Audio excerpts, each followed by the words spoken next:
Greetings, my friends. It's Carrie Konyha at holisticspsychic.com in Sedona, Arizona. Thank you so much for tuning in with me here today as we take a look at the energies shaping up around the full moon lunar eclipse happening in the sign of Taurus this coming Saturday, October 28th at 1:24 p.m. Pacific time. So that's going to be 4:24 p.m. Eastern time. Of course, make whatever timing adjustments that are necessary for your location in the world. And let's go ahead and dive in here.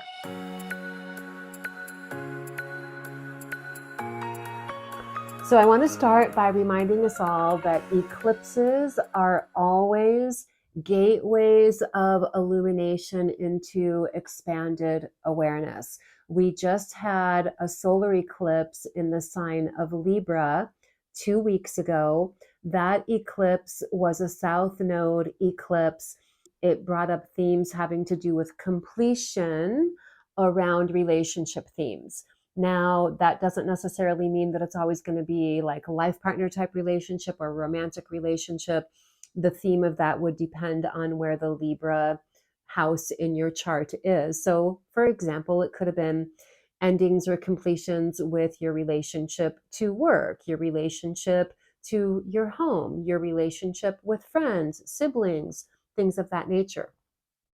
So you can always refer to your chart to sort of do a little recap on how the solar eclipse has been supporting your soul evolution journey. And now here we are at the lunar eclipse happening at 5 degrees of Taurus. So of course, what you want to do is take a look at your own astrological chart if you have that and locate where the 5-degree mark of Taurus is in your chart. If you have planets or points there, you're definitely going to be feeling this. The signs that are going to be feeling this eclipse the most are going to be the fixed signs of Taurus, Aquarius, Leo, and Scorpio. So if you have your sun in any of those signs, or if you have planets and points in those signs, you're going to be feeling this probably the strongest. We do have, when I'm taking a look at the astrological chart connected to the full moon, we have an equal emphasis on the earth element and the water element. So this makes this a time where we're going to be extra sensitive on sensing feeling levels, which could also include emotional levels, but it can also be sensitivity in our physical body. We might feel more sensitive with things having to do with our physical health and well-being as well during this time. So some highlights that I want to talk about here are connected to the fact that we have 3 planets in the sign of Taurus, and then opposite that, we have 3 in the sign of Scorpio. So the moon right now is opposing the sun in Scorpio. So there's Taurus themes being illuminated, which I'll talk about in a moment, but also Scorpio themes. And of course, we are in Scorpio season. So this is going to be extra significant for us, as I explain in a moment here.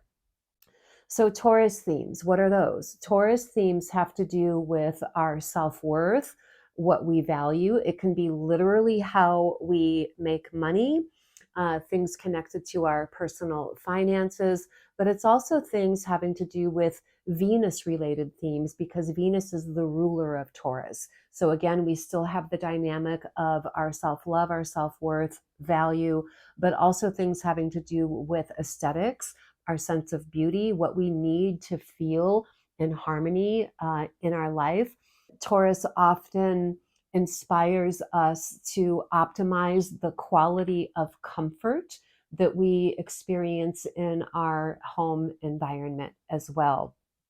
In fact, that part is going to be even more emphasized by the fact that Venus actually right now is a part of what's creating the grand earth trine that we have with Venus in Virgo. So this makes this a time where we're naturally going to be feeling compelled almost to do those first layers of preparing for winter, nesting in, so to speak, cozying up. connecting with our comforts. It goes way deeper than that, which I'll get into in a little bit as well. But so we right now have the moon, Jupiter, and Uranus in Taurus. Being that the moon has to do with our sensing, feeling body, our emotional self, our inner self, our unconscious mind, our intuition, and things of that nature, in Taurus, can make us a little bit more pragmatic about our approaches to these things, which is good. But on a challenge aspect, it can lend itself to physically maybe not feeling well if we're not feeling well emotionally. On the plus side, Jupiter is right now conjunct the moon, so that does give us a support in matters having to do with growth, expansion, development. And Uranus in Taurus, in this positive grand trine aspect that we have going on.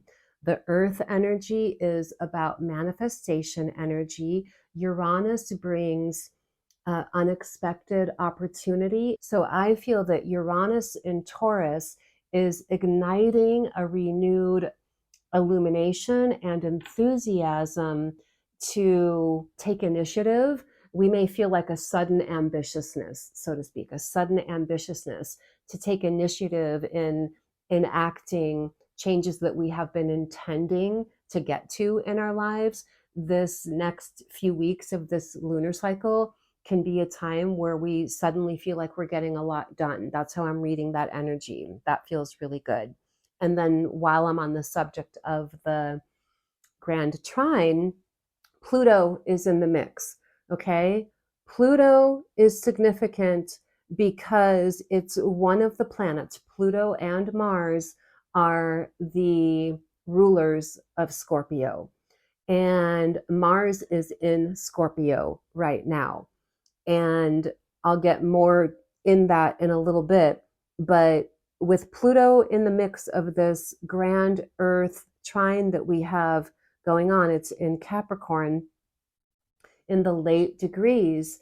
It feels like this is a little bit of a push in the direction of the ball we need to get rolling. Okay, and then just looping back around to the Venus in Virgo. One of the archetypes of Virgo is actually the healer. And Venus in Virgo wants to support our own sense of well-being by having a clear, organized space to operate in.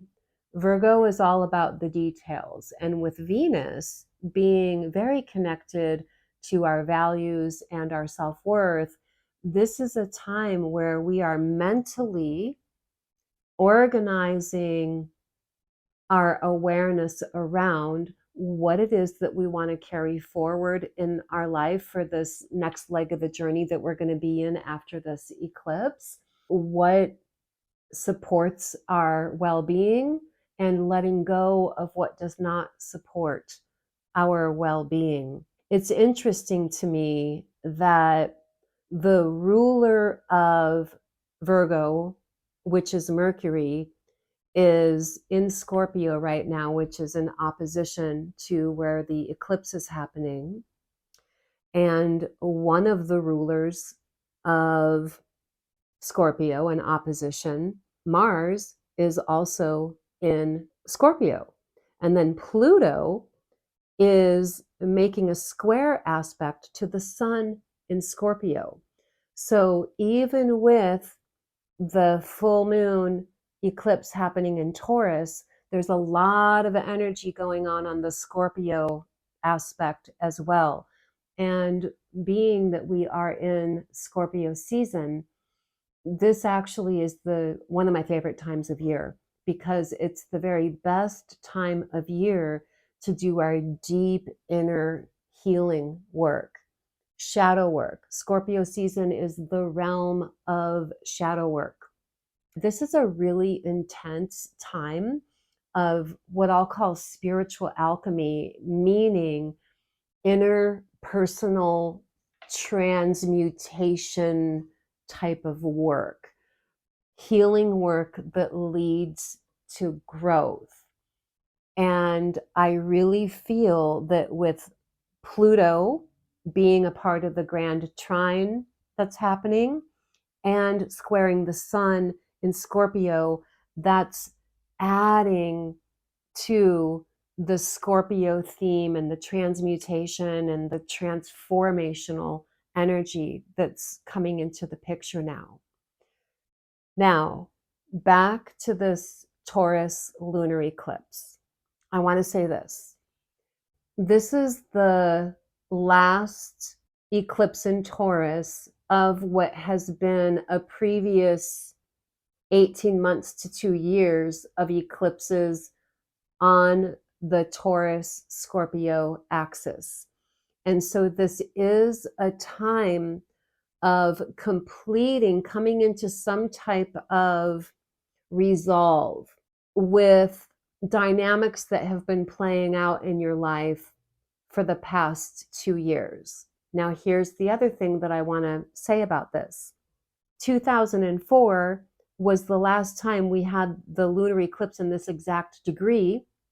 When I review all of these previous times we've had these eclipses, 2002 to 2004, 94 to 96, 84 to 86.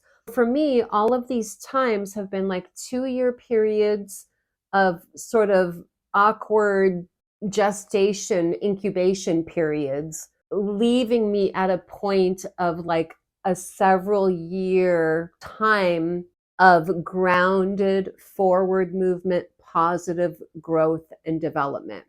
And that's because of where the Scorpio Taurus axis is in my personal chart, which is the 2nd house and the 8th house. So if you look to see in your chart where that axis is, your natal chart, and recall how these energies have influenced you in the past seasons that we've had these eclipses, you'll be able to sort of have some aha moments around what the past few years have been about for you and what you're leading into now. We're all going to be experiencing this differently, again, based on where this is in your chart. So let me know where the Scorpio Taurus axis is in your chart. You can just put it in the comments below, as well as anything that you want to share about how this is impacting you and what you can see for yourself in moving forward.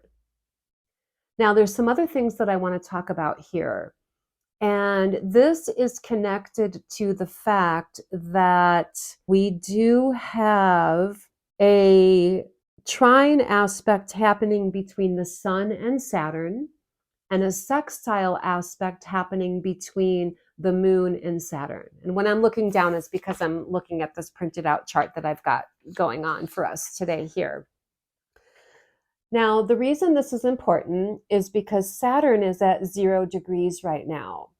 0 degrees, 15 degrees, 29 degrees in astrology are especially significant. The 0 degrees represents the pure energy of the sign that the planet is in, while the 29 degrees represents, of course, a culmination of that sign, which comes with its own lessons and growth issues. So 0 degrees is like new beginnings. And all of this, especially because this eclipse that we have right now is a north node eclipse. The solar eclipse we had 2 weeks ago was a south node eclipse, as I mentioned. So endings, clearings, releasing. This, even though it's a north node eclipse, it still is connected to clearing away, but it's clearing away anything that feels like an obstacle or an obstruction to this growth spurt that we're about to come into. We all are going to have this in our own way because the North Node right now in reality, in the cosmos, is in Aries. So this is like a whole new journey. You can look to see where the North Node is in transiting in your chart right now for more information on that. I personally am having a node return. My North Node is in Aries. So I've got all these things dialing in and supporting me in sort of whole new launch of new experiences, which I'm excited for. But we all are having that in some type of way with this eclipse. These past two eclipses, meaning the solar eclipse we just had and the lunar eclipse now, in their own ways, are both about clearing away whatever needs to be cleared away so that we can have a pure new beginning, which is connected to the Saturn at 0 degrees in Pisces. Now, Saturn is about personal responsibility. It's about our self-reliance. It is about things having to do with government, time, karma, father energy. But I'm really tapping into the self-reliance, self-responsibility factor here. We're all having a reset at this 0 degrees, a reset in regard to what do we want to dedicate ourselves to? What do we want to really claim our self-reliance towards? And being decisive about those things, with both the sun and the moon making positive aspects to Saturn and Pisces right now, especially Saturn and Pisces. It's about your spiritual self-reliance. Pisces is all about, the unseen realms of life that does have to do with our intuition, our unconscious mind. It can also be on the challenge aspect. It can be self-sabotage and things like that. It can be, if you're not on a path of where you have a strong momentum in the direction of your healing and empowerment right now, this can present challenges around self-undoing, self-sabotage. So be aware of that as well. There's always the ability to harness the power within you to turn things around. And this 0 degrees Saturn in Pisces gives us that opportunity. Now, without getting too much into the details of, what's going on, what we all know is going on globally right now with tragedy happening, with the 0 degrees in Pisces, one of the things of Pisces is that Pisces is very humanitarian. And I'm looking at this in the way of knowing that Pluto is moving into 0 degrees Aquarius on January 20th, 21st of 2024. So this 0 degrees Pisces right now, as far as global affairs go, I feel brings us all into unity globally around our values regarding humanitarian efforts.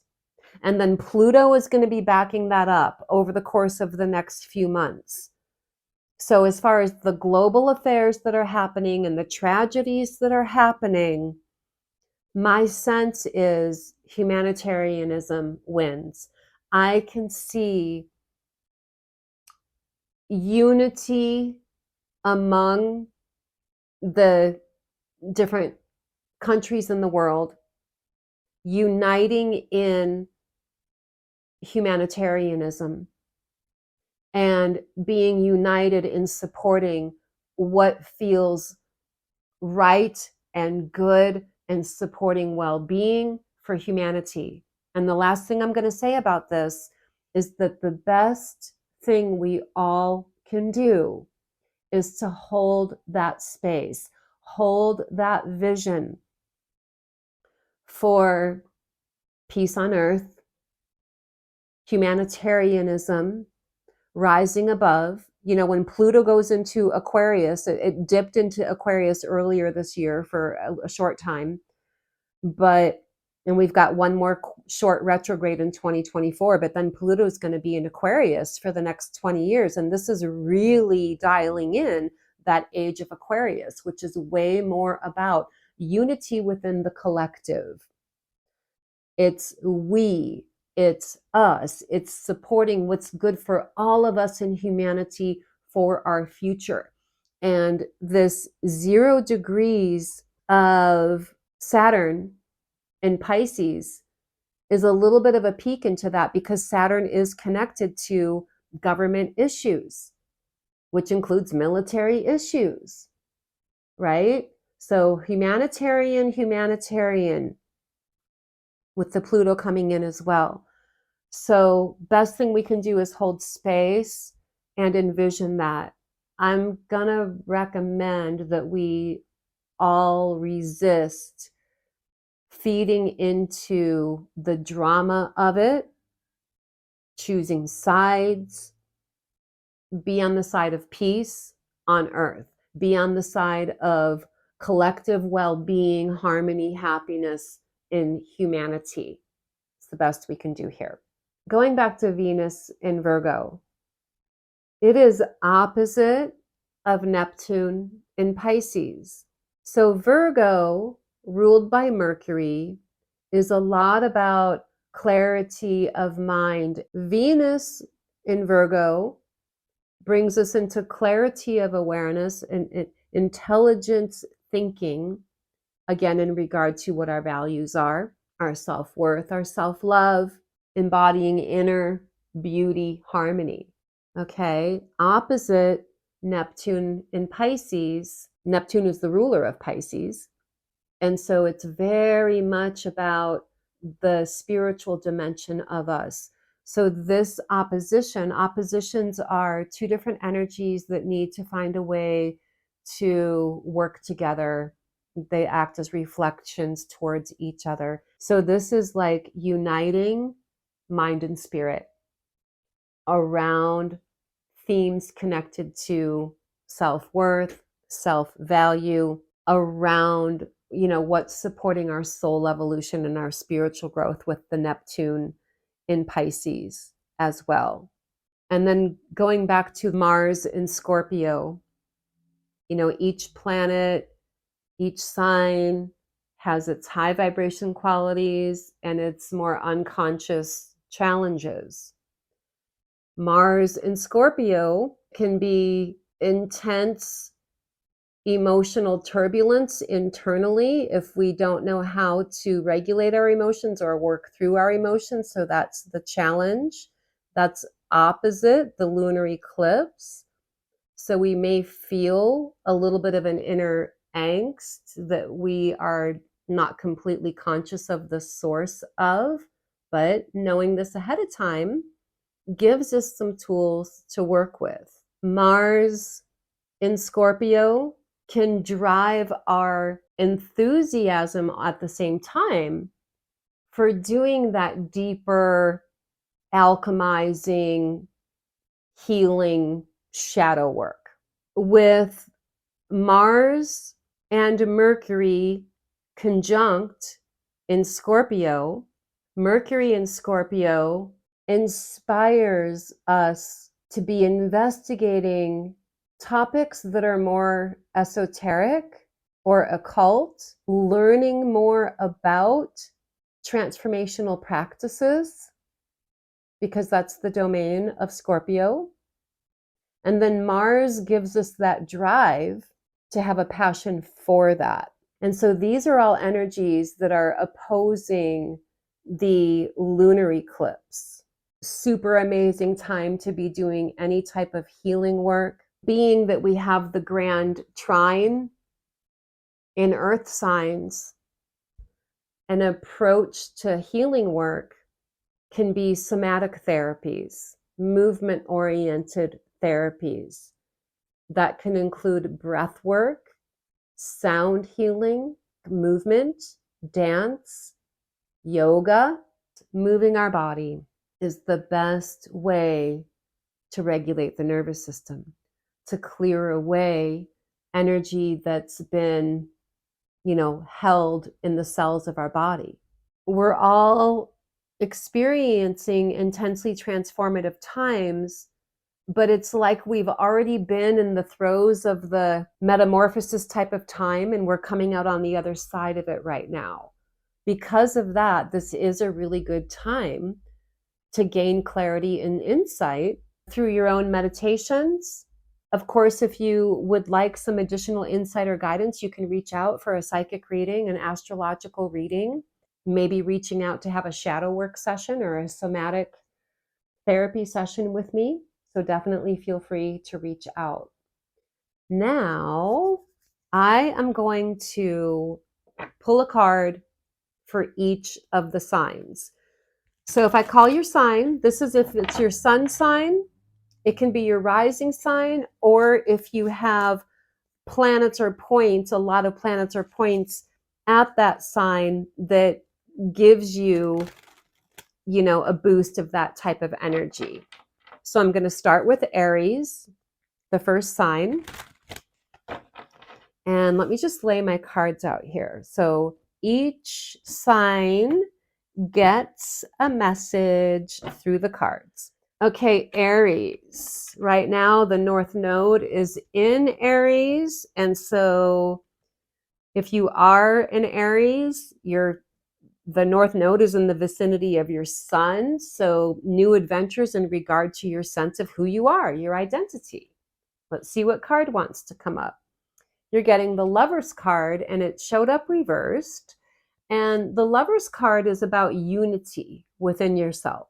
So when I see this reversed, it feels like this eclipse is showing you maybe where you haven't been completely unified within yourself, maybe where you've unconsciously or unintentionally been a little bit fractured or have gone against yourself, or have shoved things into your shadow that are ready to integrate.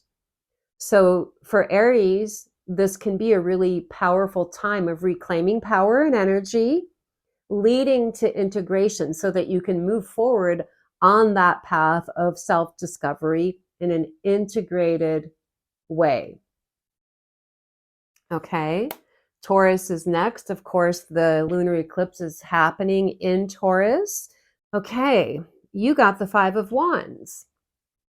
The Five of Wands challenges. When this card comes up, it's life challenging us to take our skills, creative skills, talents, abilities to the next level of mastery. And this is how this eclipse is encouraging you or coaxing you in the direction of how can you expand beyond your current comfort zone through using your talent, skills, and abilities, which will lead to a renewed sense of self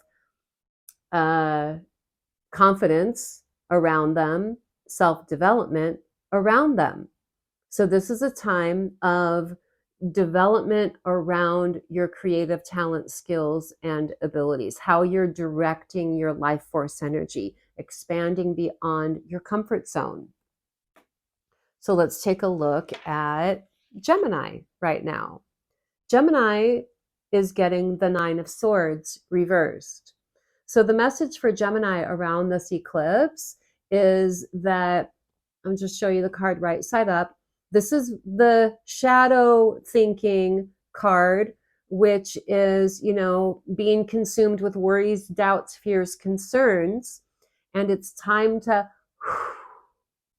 let go of all those things for Gemini right now. Makes sense. Gemini is an air sign, swords are air. So Gemini, this is your time to clear away old thoughts that are fogging up your mental space, letting go of the illusions of the worries, the doubts, the fears, concerns, not getting too far out into the past or future and staying in the here and now. And then we come into Cancer. Cancer gets the Page of Cups. Cups, of course, relates to the element of water, and it's the domain of our emotions.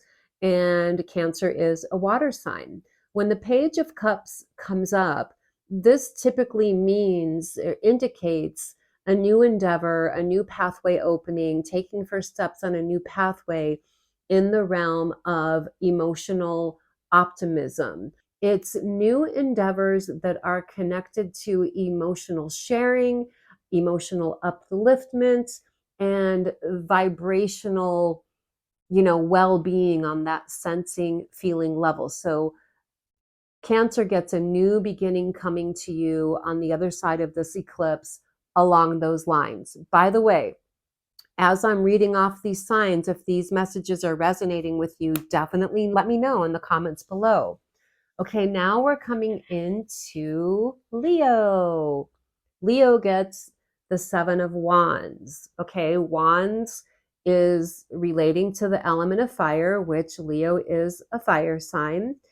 This is the card of honoring, cultivating, honoring, and really holding space for living within the context of what your deepest life values are. So this eclipse is bringing opportunity along those lines. For Leo people, maybe there's been experiences that you've had during these past few years while we've been in this Scorpio Taurus axis, where maybe you've unintentionally had a compromise of your values, or maybe you've had life experiences that have enriched and upgraded and updated your paradigms and made you more clear around what it is that you value now. And now can be a time where you have this vibrant new beginning around that updated clarity of awareness regarding what it is that you truly value in your life right now. Coming into Virgo, of course, this is where Venus is right now.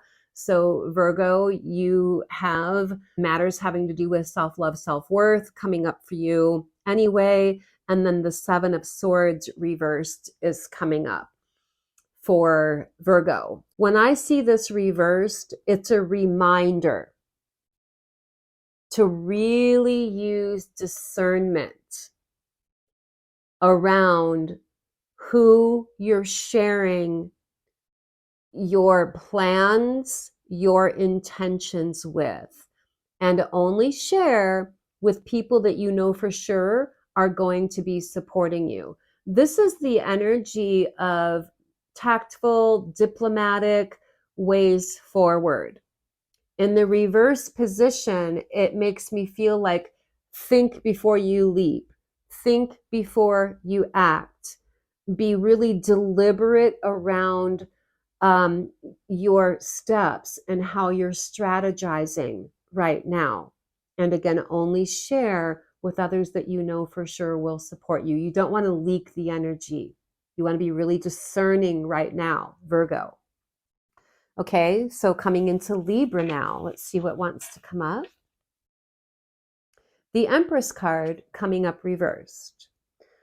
Okay, so we just had the solar eclipse in Libra, right? So themes around relationships, endings. Now, this doesn't necessarily mean that there was literal endings of relationships. It could be that, and it could be any form of relationship, but it could be the end of a conflict within a relationship, the end of an internal struggle that you've had within any type of relationship, the end of an old, outdated idea around relationship, any of the above, right? And now it's the energy of replenishing, self-nurturing, gestation, internal gestation, building up your life force energy once again, self-care, self-nurturing, receiving from the universe. Self-nurturing, self-care includes receiving.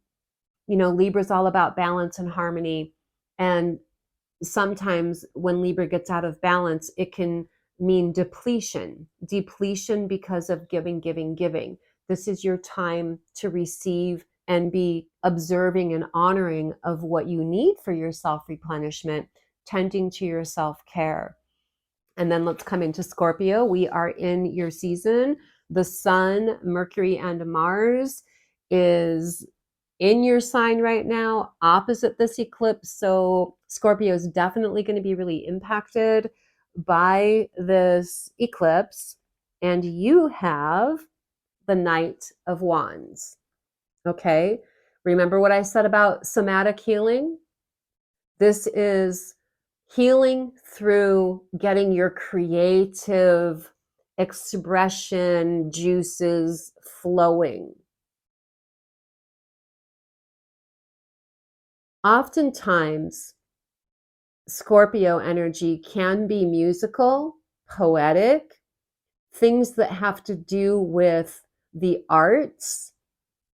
And so tapping into that, this is a time for you to be really engaging in your creative fires, so to speak, utilizing the power of your deep, deep creative passions for what moves you creatively, and utilizing that as your alchemizing factor right now. Sagittarius gets the Four of Swords reversed. Letting go of thoughts that are hurting you. Letting go of thoughts that are hurting you. Letting go of self-criticism, self-judgment, letting go of overthinking, overanalyzing, and replenishing through tapping back in to your heart. Giving yourself a little bit of a rest period. Rejuvenation period is coming up for you as well as it did with, I think that was Libra. Okay, this is what the card looks like right side up. Reversed, it's letting go of resisting what you need for your self-care. And what you need for your self-care is letting go of self-criticism or any type of thought that is self-judging or judgments about life that aren't serving you, that are keeping you stuck in discord. You can see there's a little heart in this card, and that is the key, the heart. Letting go of the mind level of things and tapping into your heart. And now let's come into Capricorn. Oops, two cards came. The Temperance and the Six of Swords. I'm just going to read both of them because they both came up. Okay, Six of Swords for Capricorn, passageway forward into calmer times mentally. This is a transitional time.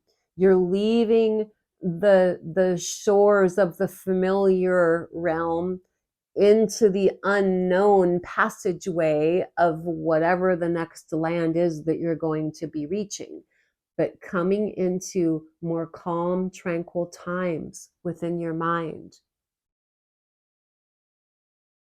It can also be allowing yourself to be guided by spirit, right? You're leaning into support for guidance. And then the Temperance card reversed. When this card comes up, it's the energy of patience, holding space, knowing that, things are shifting or popping into being on the etheric levels, the energy levels. So in the reverse position, it feels to me like things are calibrating for you in a way where you can now see where to move forward, take action. And that's how this eclipse is impacting you. I am a Capricorn, and I feel like I relate to this. I'm gaining clarity about what my next pathway of my journey is. Okay, let's come into Aquarius here. The Queen of Wands showing up reversed. The Queen of Wands is feeling really dialed in and empowered with creative self-expression. So coming up reversed, what I feel is that you've already been, Aquarius, working on cultivating inner creative ambitiousness, inspirations, and you're ready to bust out into expression with these things. If you're an Aquarius and this resonates with you, let me know. And then Pisces, last but not least, gets the Sun card reversed. So the Sun card is revitalization, empowerment, expansion, new growth. It's wisdom gained through experience that gives us more confidence in going into this next cycle for ourselves. And, with Saturn being at that 0 degree of Pisces, this is you calibrating in preparation for a whole new beginning. You get to be the creator of your life. I mean, really, we all get to be the creator of our life all the time, but the sun is shining on you, Pisces. This is your time to really get clear. And this can actually be a challenge for Pisces, right? Because Pisces is very, go with the flow. And I know this well because my moon is in Pisces, right? So this isn't the time of, let's go with the flow, see what happens. This is like, no, this is precisely what my intention is. This is precisely what my ambition is. I'm harnessing the power of my intent to deliberately, consciously move forward in alignment with radiance, vitalization, and stepping into a new pathway of manifestation. Okay, guys, I am going to wrap it up because it's getting long and I think it's time for me to go to my yoga class. But love you all. Blessings. Namaste. And I'll see you in the next video. Blessings.